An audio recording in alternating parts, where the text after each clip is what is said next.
It was these blocks in my head, but one by one, I worked to drop them down for my life so they never, never interfere in the rest of my life. And once I won that pageant, I was so confident of who I was, and it made me a confident girl. After that, I was unstoppable. Okay, so after this whole pageant experience, I'm like, okay, now my career begins because I can't just stop you. I need to take this to the next level. So, oh God, I'm doing a wing liner, guys. Hold on. Okay, they're obviously not leveled, but so what happened after winning the competition is now I got a lot of like recognition in terms of the panel. Like, they sort of noticed that, hey, okay, it was a very small city competition. It was not something that was like all over the papers like Miss India, but it was covered in like a small column in the magazine or whatever. It was Femina Style Diva. So the winners get some prizes, right? So yeah, I got to be on the cover of Femina magazine, which I'll put up a picture as here. I don't know where my magazine is. Oh yeah, it's over here behind the spot. Yeah, that was my first magazine cover ever. And I'm like, oh my God, I'm already on a magazine cover at 21. Like, what is life right now? Feeling like a complete loser and beaten down girl to next year killing it in the competition, being on a magazine cover at 21. I was stoked. That was like the most highest point of my life at that point. And I'm like, this is incredible. I'm going to be such a great model and then an actor. So I continued to dream. I never stopped dreaming. My dreams kept on like playing and kept amplifying in my mind because I knew I could do so much more. I just wanted to be at my best every time. And I'm like, now no one can stop me. Now no one can stop me. And I kept competing with myself every single time. And I'm like, I can do better than this. I can do better than this. So that attitude, my girls, is what kept me going for so long. A lot of you ask me, what has kept you going?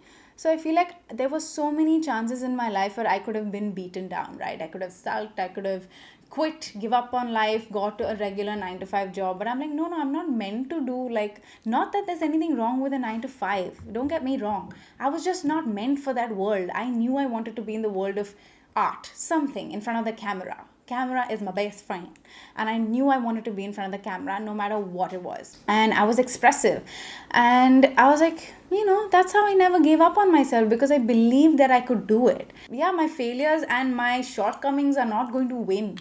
I was hell-bent on proving them wrong to myself. I'm like, I'm not going to let this little small thing beat me down for my entire life. I ordered like 50 copies, okay, and I distributed it to everyone, and it still stands in my in-laws' place and here as well. It's one of my most cherished moments in my life because I've never come on a magazine cover after that. Weirdly enough. Yeah, it was so surreal, very humbling moment for me to be in front of the camera and for them to choose me. So Miss Achla was actually a fashion choreographer. So she had a lot of these Lakme fashion weeks and regular designer shows that she used to choreograph back in the day. She used to call me for different shows and be like, hey, do you want to be a part of this show? I'm doing a show for this designer. So I was like, hell yeah, that was my dream, to walk in runway shows. Slowly I got into the world of runway, which is modeling. I'll pull up a few pictures here and there if I find, and show you that I did a lot of shows back in the day for small designers, big designers, all of it. I did fashion weeks. Other designers used to see me and book me for their show. And yeah, I used to manage myself. Okay, there was nobody else managing me, and I used to earn a little bit of like 5,000, 6,000, because I was very new in the industry, and you don't get paid a lot to be a runway model unless you're Alicia Rawat or someone like massive. You have to work your way up, okay? And I was like, okay, I was okay. I was like, because I was taken care of by my parents and I was really young. I was in college, and I was like, okay, I don't need the money right now, so I can like live my dream, 5,000, 6,000 is like pocket money for me. It's fine. And we were very well to do back in the days. So I used to be called for a couple of good designers, and I got to walk for a lot of amazing designers that I never thought in my wildest dreams I would do. And slowly, little did I know, I was in the pageant in the runway industry. And I was meeting with a lot of models that I had seen in magazines and in shows previously. And slowly I started walking alongside Miss Alicia Rawat, who was my then mentor and choreographer back in the day. So the fact that I was now walking alongside with her, so she trained me and now I'm walking with her. Like, what is life? I was like, damn dude, this is, now I feel like I've made it a little bit because I'm on the same stage as Miss Alicia Rawat. So I was walking at the same stage as my mentor. I'm just like, that's insane. And I met a lot of amazing models and girls. We had a gala time. Like, I remember I was getting booked for these shows and they were like taxing. Okay, it's like you go for trials and you go for these 2 day runways. You have to go like 6 a.m. call time, rehearsals, fittings. And I used to thrive on that life. I was like, this is what I was meant to do. I was born to be a model. It was a lot of hustling. It was like very little money, but a lot of work. It was great. I loved it. I made a lot of amazing friends and we used to hang around a lot. Most of these makeup artists would work on our face. I would just like, I would love the process of makeup and hair, and that was my favorite thing ever. And slowly I picked up some tips from the makeup artists as well as to why they use that lash, how they put on the lash for me. And then I started wearing makeup in college because I was a model. I used to not give a shit what people used to think. I used to wear a full face of foundation and lipstick and all that. I'm like, jo baat karna hai karo. I used to do my hair and I was like, I started getting into the glamorous world and I started loving beauty and presenting myself and grooming my nails. So all of this was a part of the training of the runway and pageant world, and I just ended up being that girl. Alright, so I put on some lashes. This is the Renee Lash in 3D 08. Yeah, I'm gonna put on the K-Beauty Coral Charm Matte Blush. I was doing well. But the thing is that the income, like I said earlier, was not the best. You would make a little bit of money, but just pocket money. And I was getting like into my last year of college and then that was it. So I really had to decide what my career path was going to be because now I had to earn some money, get a job, right? And this was a very unstable job. When it's like fashion week and season for like runways, it used to be amazing, but when there was no job, it was completely silent and there was no work for weeks and months, in fact. So it was starting to get a little weird. I'm just like, okay, how am I going to keep the money rolling? So in that time itself, I joined a modeling agency. So it was called Mazora Talents. They were one of the very few modeling agencies that were very new, and they were taking just limited models into their agency so that they could focus on each of them very well. And the people were good, the team was small, and it was not like a big agency with 1,000 models, right? So I was like, you know what? They gave me a good shot as well, and they're like, we want to manage you. I signed up with Mazora Talents for I think a year, and they used to manage me. So now when it comes to modeling, my girls, it's not always glamorous. It's not always designer wear, runway shows. There are like a lot of other things you have to do to earn money, like catalog shoots. So catalog shoots are one of those things where you just shoot like 60 saris in one day. It's usually an 8 to 12 hour shoot, and you shoot like around 60 to 80 saris a day. So, all those sari stores have those booklets that you turn around and you see the models posing to show you the sari. That is catalog. Okay. And that used to give us the most amount of money. So most models even today does catalog because it pays a lot of money. You get paid per garment. So if your garments are more, you get price per garment. So I was like, man, this is great. I'm earning money here. So I used to do a lot of catalog shoots. My agency used to set that up for me. And while doing this, I also used to audition for a lot of ads. Okay, I wanted to get into TV, right? Eventually, movies was my dream. So I was doing these little TV commercial ads, and oh my God, when I tell you, I have given so many auditions in my lifetime. Wanting to get into movies and TV was a whole other journey. So I started going for auditions. I started getting to know the industry, and they saw me audition every day, and they sort of collected my number. Like, every time you go for an audition, you have to say, hi, my name is Malvika. This is my number. This is my profile. You have to give a few details, and the casting directors sort of take your number down and they keep calling you back because then they see if you fit a certain ad like Sunsilk, Dove, all of those things, they know mentally that if you fit the advertisement, they will call you in for an audition. I used to set out after lunch at 2 p.m. and I used to come back home at like 8.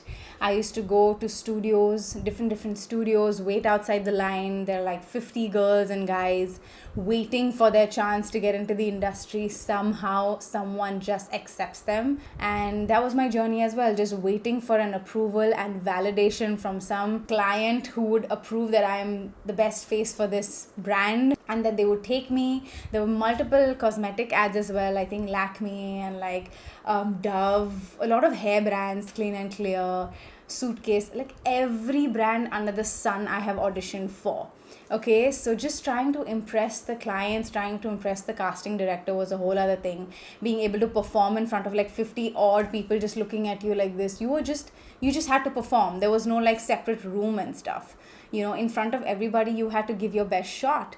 And all of them were good looking. They all deserve to be on TV. You're lost in the crowd in this industry. You're just like, where do I stand? Because everybody is stunning looking. The boys are so handsome and tall. The girls are so gorgeous. They know how to speak Hindi. So it's like, who do you pick? But then that was a battle I had to fight every day. Daily I would go and audition just so I could get my chance on television, and someone would see me and my dreams, and someone would make this happen. I did that a lot. My brother also wanted to be in the industry, so we both used to go for auditions and we used to bang into each other at different studios.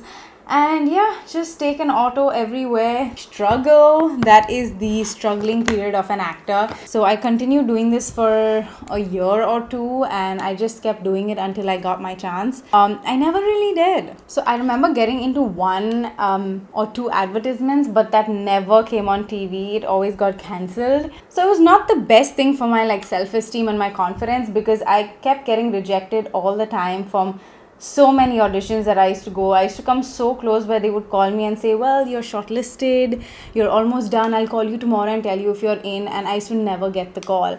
I used to wait by my phone all the time, hoping I would get that one phone call and they tell me I am chosen for this ad. But I got rejected constantly, and I'm just like, this is such a horrible place to be, because my morale was going down every time, that I was getting rejected, and trying for like a year and a half, constantly every day, and then not being able to make it. Then I was like kind of asking myself, like, is this really where I'm supposed to be? Why am I not getting in? Like, is there something wrong with me? Am I not performing really well? That happened, and then I just decided one day that, hey, I think I'm gonna like cut back on this. I was still like doing runway on the side because that was paying me my money. So I was still doing shows on the side. I never really left modeling at that time. I didn't have any intention to leave it because I was having fun as well, When I was on stage, my adrenaline was at a high, and I used to just feel so excited.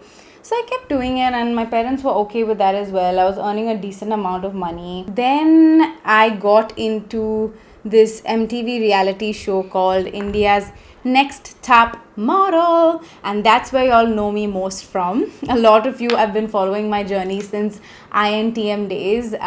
So for all of you who don't know, it's like America's Next Top Model, but they got the Indian version down here. And I was in the first cycle of India's Next Top Model, so it was really exciting for me, and I got this through my agency, Mizora Talents, right? And I was so excited to be a part of this show because I watched America's Next Top Model growing up.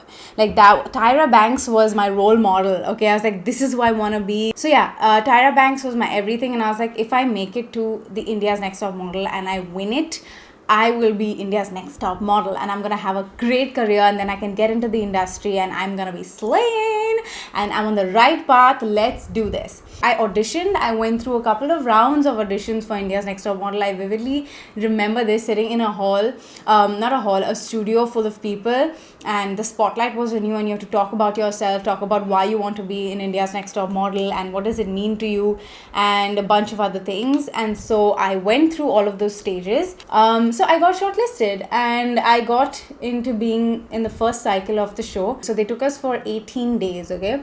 The shoot was supposed to happen in Bombay, and around 18 days. So you pack your bags, you go to an unknown location. They don't disclose it to you because they don't want you knowing where you are and all of that jazz, because you're kept in a model house, right? You know the drill of India's Next Top Model. And it was fun. Initially, all the girls were together. We got to know each other. Yeah, it was kind of good in the beginning, but can I tell you, like, after my makeover happened where they cut my hair so short, they gave me a lob, and I just lost my shit. Like, all of you remember that crying scene, right? That episode where they highlighted how much I lost myself when they cut my hair. I did that show, but after I left the show, I was kind of relieved.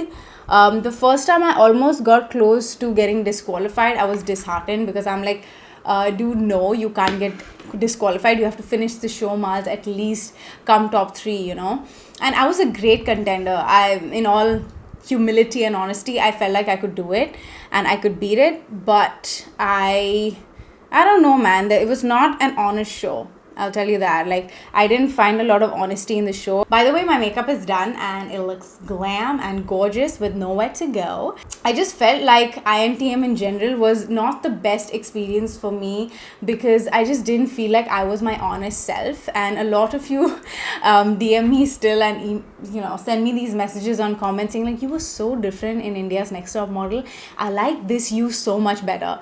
I never imagined you would be so down to earth and nice. Can I tell you, like, in that environment and me not being very self-aware, I was not spiritual, so I was amongst a very toxic environment. It was not a very uplifting, empowering environment. It was always competitive, which it should be, but it was seeming like a more unhealthy competition, and girls were pitted against each other. And a lot of you want to know how INTM generally works, what happens behind the scenes. It's basically they don't tell us what to say at all. They just make you sit together on the couch, like me and whoever used to sit on the couch, and then they used to narrate to us a story about what happened earlier. Like, in the morning you guys had breakfast together and so got voted out. What do you have to say about this? Can you all discuss it together? So then we used to make a conversation, and that was reality TV. They used to film that conversation and then stitch it on TV. Then there were these late night shoots where after the entire day you get to sit in a separate interview and record and narrate your perspective of the entire day. So that's how you would see like us sitting and narrating the entire scene and talking about everybody behind the camera. It was riling me up. It was making someone who I didn't want to be. I know I didn't like myself in INTM a lot. You guys were right. I was like gossipy, I was loud, I was dramatic, and that's just not who I am as a person. And I think that environment sort of makes you that person, and you're told to say, talk about this. She got voted out. Who do you think is going to get voted out next? And it's like one of those things they chabi lagate na, like that. And I, having no self-awareness and nothing, I just like got so angry. I reacted, and I had like these gossip sessions, and it was now that I think about it, it's horrible. Like, I don't even know how I went through those days. And yeah, towards the end, I was not enjoying like the company around me, and I was feeling a lot of toxicity around me, and just like bitching and gossiping, and it's just not who I was. And I wanted to get out of the competition like fast because I was missing my family. I was missing Akhil so much because they genuinely take your phone away. It's not one of those fake moments where they give you your phone. We did not see our phone until we checked out of the model house. It was kept in a safe, locked up, and we had no contact of the outside world. We did not know where we were, and apart from the time, we did not know anything that was happening outside, which was driving us a little crazy, right? We used to get like a few minutes in 2-3 days to talk to our parents in the evening, or whoever you want to call. You'd get one phone call. And it was horrifying. Like, it was crazy, like just hearing Akhil's voice and my parents' voice, and I was just like, oh my god, like I don't know. So when I got voted out, actually on the day that I was done, I actually didn't cry. If you saw, I was actually genuinely happy to get out of the house, and I was like, oh my god, yes, I get to see Akhil, my family, and I get to get back to my normal life. So I was not really beaten down and heartbroken like I was in my pageant day. I was actually very excited to leave that toxic environment and get into a better world and work towards my dreams. I did. I walked out and I continued doing my modeling shows because I did get a lot of recognition from MTV. So I started getting a lot of calls for other reality shows as well, Splitsvilla and things like that. But I never did all of those because that's not my journey. During all of that, I think I gained around, I don't know how much, like 10k followers because of INTM. So that's how I then came across YouTube. Amongst my runway shows, my modeling, trying to get into the industry, YouTube found me, or I found YouTube. So that's why during your journey, you don't know that this is not the path for you. You know, sometimes you're so well aligned and you're like, this is where I'm going to go. I'm going to structure my life in this way. And sometimes that doesn't pan out. You get rejected for a reason. I was not meant to be the winner of India's Next Top Model. I was not meant to be the winner of Femina Miss India, but I was meant to be pivoted in this direction. God's plans are higher than your plans. You know, His ways are higher than your ways. You're being rejected right now, but don't worry, there are better days ahead of you, and just trust in me. So all I had to do was trust God and be like, yes, you got this. You know what's right for my life. So I just, during that time, my family life was going a little bit in shambles, and, you know, the business was out and we were kind of losing out on a lot of things. And my ever so large life was going down.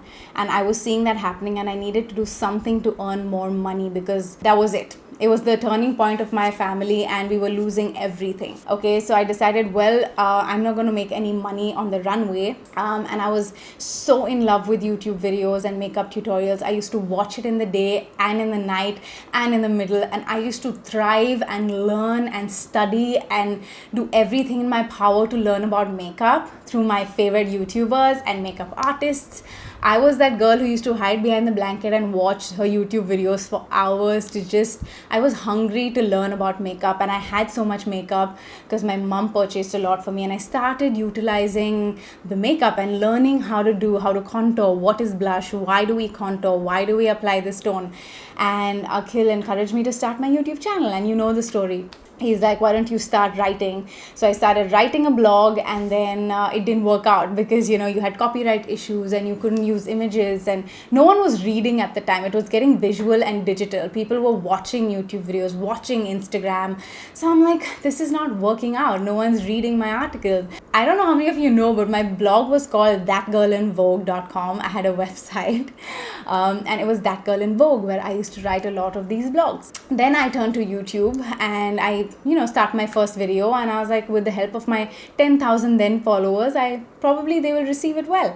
And then some of you who are here since the beginning loved my videos. You guys appreciated it. I got 3,000 views on my first video, and I was like, oh my god, 3,000 views. And I was like, well, this is getting appreciated. People are wanting to learn about makeup. So I feel like everything happens at the right time for the right reasons, guys. It's right place at the right time. It's like I could not have entered this industry any sooner or any later. That was my timing to get into this industry. I feel like everybody has their time and everybody has their day where your life changes forever. All of us are in so much of a rush to pivot our life, to grow so fast. Pace down. Like, I feel like if something is not working in your life, there is a reason why it is not working.